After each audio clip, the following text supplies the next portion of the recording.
अस्सलाम वालेकुम। उर्दू पॉइंट के साथ मैं हूं अब्दुल्ला खान। नाजरीन, आज पाकिस्तान तहरीक इंसाफ के आज़ादी मार्च में एक सानहा पेश हुआ आया जिसमें एक टीवी रिपोर्टर सदफ नईम जो शहीद हो गई, उस हवाले से जितने भी लोग हैं सियासी वो यहाँ पर जमा हैं। हम उनके घर आए हैं। हमाद अज़हर भी तशरीफ़ ले आए हैं जो सदफ नईम शहीद हैं, उनके वालिद भी यहाँ पर मौजूद हैं। उनसे बात करने की कोशिश करते हैं, कोई इस हवाले से क्या कहते हैं। अस्सलाम वालेकुम। जी वालेकुम सलाम। सर, आज के हवाले से क्या कहेंगे जो सानहा पेश आया? बहुत बड़ा सानिया जी, और बहरहाल हमारे साथ उनका बड़ा ताल्लुक़ था सबका। हमारी पीटीआई की बीट रिपोर्टर थी और बड़े सालों से वो हमें कवर कर रही थी। हम सब उनको बड़ी अच्छी तरह जानते थे और हम सब के लिए बड़ा ये सदमे का मुकाम है। वो अपना फ़राइज़ की सरअंजामी देते हुए उनको शहादत हुई है। अल्लाह उन्हें अब जन्नत नसीब फरमाए।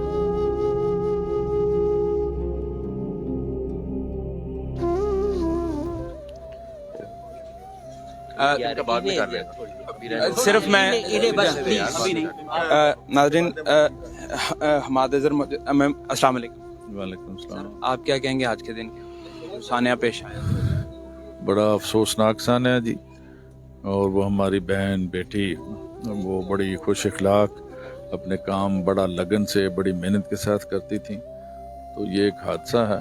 अल्लाह ताला, मैं समझता हूँ कि अपने फ़राइज़ की अंजाम दही के सिलसिले में उनकी ये शहादत ही हम कहेंगे, इसकी शहादत को कबूल करें और उनके बच्चों को, लवाहिकीन को, सबको सब्र जमील अता करें। अल्लाह ताला उन्हें जन्नत में आला मुकाम अता करे।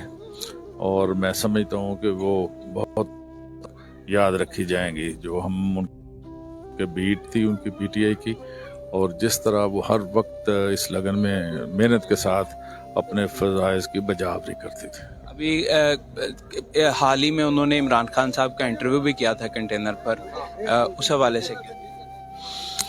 देखिए, बड़ी वो जमा हो रहे हैं।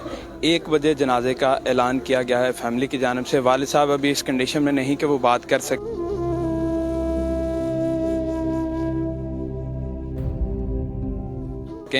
और आहिस्ता आहिस्ता लोग यहाँ पर जमा होना शुरू हो गए हैं। उनकी जो बॉडी है वो अभी तक घर नहीं पहुँची, अभी हॉस्पिटल में है, और उनके जो खाविंद हैं वो बॉडी लेने के लिए वहाँ गए हुए हैं।